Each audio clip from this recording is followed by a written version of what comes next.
I'm distant from my brother Michael and his wife Hannah. I only see them at family functions and generally we're not chit-chatting. We were all at my parents' house for dinner for my dad's birthday last weekend. Sometime during the dinner, Hannah found out that Michael's 3 kids had been responsible for things going wrong at their wedding, and when she saw my lack of reaction, she jumped on the fact that I knew and never said anything to her for 16 years. I told her Michael knew before I did and never told her either. He was her husband. She was surprised and didn't believe me initially, but he didn't cover his lie quickly enough and it was pretty clear. Michael was angry at me for telling her that and said I should have owned up to knowing and not telling her. I called him a hypocrite and he said I had no right to throw him under the bus. A few other family members suspected or knew.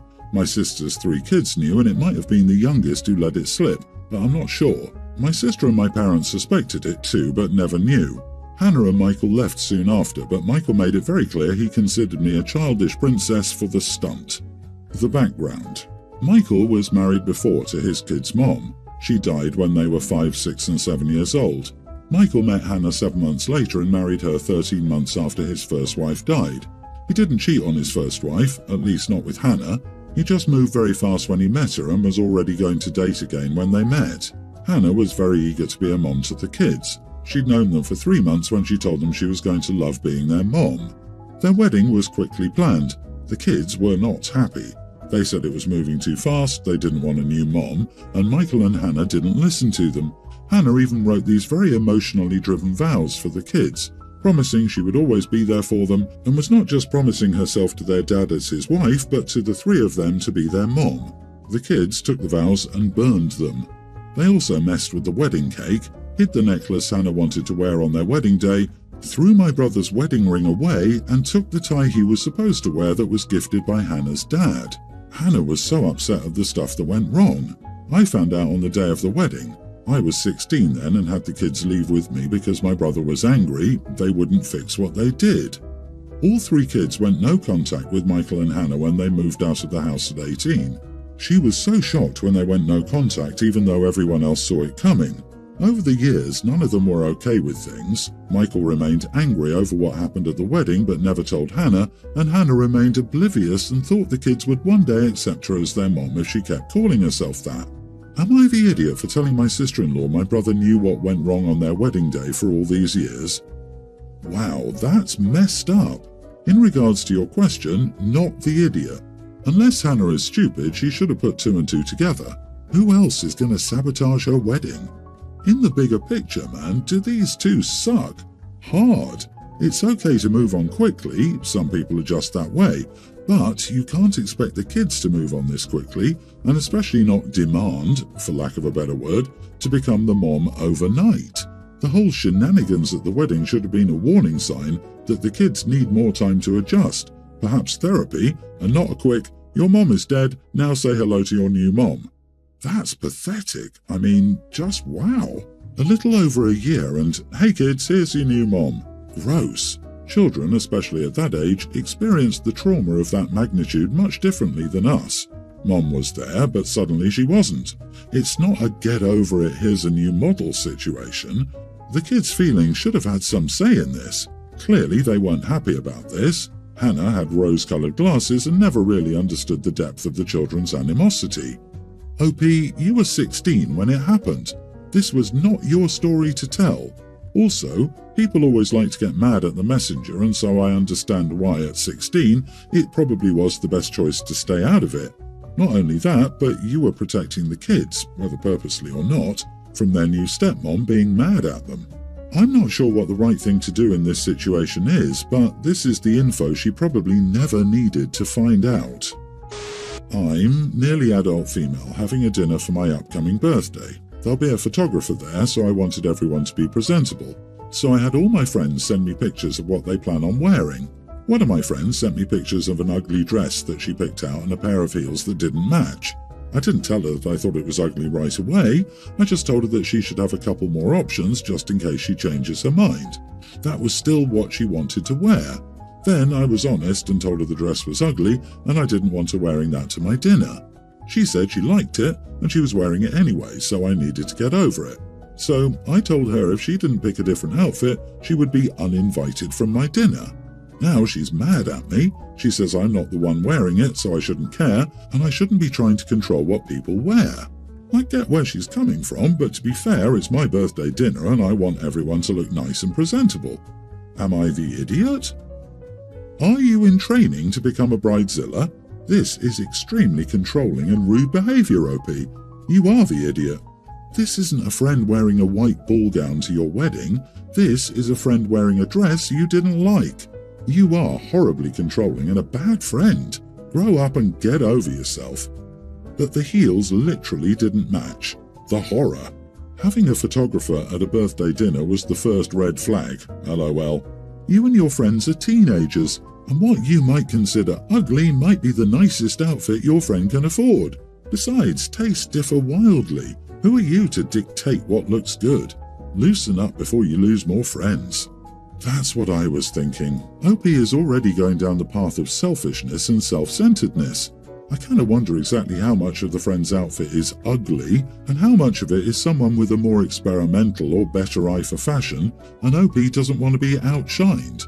But more to the point, the only time you can dictate what someone wears to an event you organise is when you're A, paying for the outfit, or B, the person's outfit is extremely out of line for the event and dress code. White to a wedding, jeans and a hoodie to a cocktail or black tie event. You've told your friend that the Instagram photos you plan on taking mean more to you than your friendship. It's a teenage birthday party, not your wedding. It's not that important, honey. Why would anyone want to attend your birthday party at all? Surprised you even have friends. Keep up this attitude and you won't have any. My wife and I have lived in the same house for almost 6 years. We live in an older neighbourhood with many mature trees, so every fall there are a lot of leaves on the ground. We have a pretty big lot and a lot of trees, so it takes a lot of time and effort to clear all the leaves off our yard. The first 4 years we lived there, we spent time every weekend for a month raking and clearing leaves because we have trees that drop their leaves at different times. It's not hard work, but it's time consuming, and last year I decided that we don't need to do that anymore. I researched the benefits of not raking and found that it creates animal habitat, provides nutrients to your lawn, and gasp, leaves are natural and incredibly biodegradable. So we took the time we had previously spent raking leaves and took our family to apple orchards and pumpkin patches on the weekends instead. It was liberating. But neighbours on both sides of our house complained that leaves from our yard were blowing into their yards and creating more work for them. They both told me we should rake them up so they don't blow into their yards. I told both of them that we aren't raking anymore, and they both think we're being jerks and disrespectful to them. We don't live in an HOA, and there's no city ordinance about forcing homeowners to rake leaves. It's purely an aesthetic thing. This past weekend I was outside with my kids, and my two neighbours approached me asking if we're planning on raking this year. I told them that no, we're not going to rake. I explained that we saved dozens of hours of time by not doing it, and that the leaves were all degraded and gone by the end of winter anyway, so we're taking the natural approach again. They both got upset and complained that we were creating more work for them by not properly caring for our yard. We don't have fences separating our yards, so the leaves do move pretty freely between our properties. I told them that no one was forcing them to rake their leaves either, and they were free to let them biodegrade just like we did. One of them got really angry with me and told me how much of a jerk I was about this. The other calmed him down a bit and offered that maybe they could help pitch in and hire a service to clear our yard so that it doesn't create any extra work for them or us. I told them I wasn't putting any time, energy, or money towards clearing leaves from my property and told them both to mind their own business and to leave us alone. No pun intended. They both think we're bad neighbours and disrespectful to the rest of them. But it was so freeing to wake up during full weekends last year and look out at my leaf-covered lawn and realise that I don't have to do crap about it. Not the idiot. Litter is one thing, but these are leaves. No one will be hurt by you letting them decompose rather than raking them up. Your neighbour's feelings about that don't matter. They're free to put up a fence if they truly can't stand letting nature take its course. You are not obligated to do what they think you need to do. Congrats on finding more time for yourselves. You are doing nothing wrong. You are the idiot. Do you care about having a good relationship with your neighbours? You may be technically correct, but this does create more work for them if the leaves aren't contained in your yard. I'm also a fellow non-raker, by the way, but I mow them down so they actually break down and aren't blowing into other people's yards. Is this a hill worth dying on? I wouldn't ask any neighbours for favours or expect any help from them in the future if you think it is. Disagree. They can put up a fence or a barrier like people do for snow if they want to minimise leaves blowing in. The neighbours can also adjust their schedules to minimise the hours spent on gathering them. If leaves make them this unreasonably angry, they aren't decent neighbours to begin with. If finding extra leaves in my yard was my only concern with my neighbours, I would kiss the ground. My sister-in-law would trade her neighbours for that in a heartbeat. My 25 female boyfriend, 27, recently took in his nieces, toddler and tween. It was all agreed upon by me beforehand, but we also decided that I just do not want to play mummy. I will help out when needed, ensure they're taken care of, and have what they need, clothes, toys, etc. I also do spend time with them when I have time, at the weekend. For the time being, my boyfriend took reduced hours. I work 5 days a week with different shifts and different places, so 3 days a week. I'm out from 6 a.m. to 8 p.m. and 2 days a week I'm out from 7:20 to 6:30. I've considered asking for extra hours on those 2 days. An extra hour or two, obviously some time does include travel time. The money is good and we're comfortable, but I earn most of it, which means I can't reduce, nor do I want to reduce my hours, even if I am exhausted. I got home the other day and straight away the toddler needed attention from me, so I gave her a cuddle and told my boyfriend I'm getting in the shower. When the older one tried talking to me, I told them I'd be off Saturday and we go to the zoo and spend the day together, but my feet hurt and I want a bath. It was 9 p.m. They should have been in bed. I do talk to them. Had it been any other day, I would have spoken to them. I'd had a long day due to someone not turning up. I got out of the bath, tidied the house a little and went to bed. My boyfriend was a little funky with me and told me I was a major idiot for not even spending 5 minutes speaking to the children when I got in, and that I could have gotten in the bath afterwards knowing they're going through a lot right now. He didn't even join us at the zoo, saying that I need alone time to bond with them since I absolutely refuse to cooperate during the week. And he's saying his family is saying I'm an idiot and he wants to clarify how he feels when he goes to therapy next. Am I the idiot? Edit. I'm the one who gets up nearly every night when the youngest does nightmares, I'm the one they go to when they want to cuddle, and I'm the one who does reading or homework with them. I'm just not comfortable being called mummy. I'm not comfortable doing school runs or speaking to teachers. My schedule wouldn't even allow that. I'm not comfortable calling out sick if they're sick. I don't make their lunches or tuck them in, but I'm still present, just not maybe in a mummy way, but that doesn't mean I'm not there. Their mother is unfit and their father doesn't want anything to do with either of them. Not the idiot. Your boyfriend is trampling all over your boundaries by expecting you to co-parent after you made it clear you don't want to co-parent. This living situation is not going to be sustainable. Whether you like it or not, whether you agree to it or not, your boyfriend will expect you to co-parent and will continue to get angry at you when you don't. Agreed. But his goal isn't that she co-parents, his goal is that she becomes the default parent. Then he won't have to do anything. She earns money, tidies the house, and makes him look like a saint with his family by parenting the kids. He's a lazy, manipulative bum. He even says OP needs time to bond with them, literally making it crystal clear he expects that of her. He has massively overstepped here, outright trodden on all of her boundaries. I love the family calling you an idiot. But you're helping take care of children who aren't related to you but them. What are they doing to help? Are they coming to babysit? Contributing financially? Taking the kids on vacation? Tell them it's time to pay up. OP, realistically this isn't going to work for any of you. No matter how hard you try, there's no way to avoid you having to play the mommy role with them living with you full time. If you don't want to be a parent, which is understandable, remove yourself from this situation now. In the long run, it'll be better for you, your boyfriend, and the kids. If you stay, you will end up resenting them and your boyfriend. I, 25 female, live with my girlfriend, 30. My brother, 32, his wife, 23, and 2 kids, male and female toddlers, live in a different city, but they came over to our house for a wedding they were supposed to attend.